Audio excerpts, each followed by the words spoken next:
12 موقع مخيف وغريب، ونصيحة مني ما تفوت عليها وخصوصا بالليل.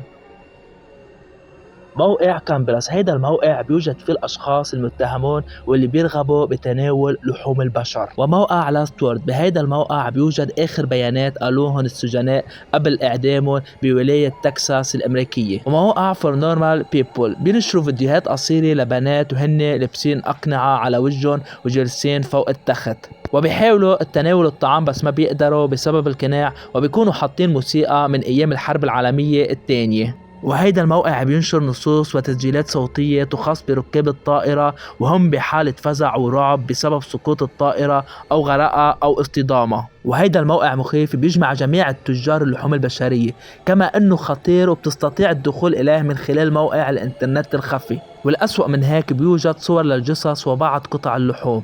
وهيدا الموقع بيوجد فيه جميع الأشخاص اللي بيقدسوا الشياطين، والهدف منه حسب ما قال المشرف في الموقع إنه تعلم كيفية استدعاء الشياطين والإيمان بدياناتهم الغريبة.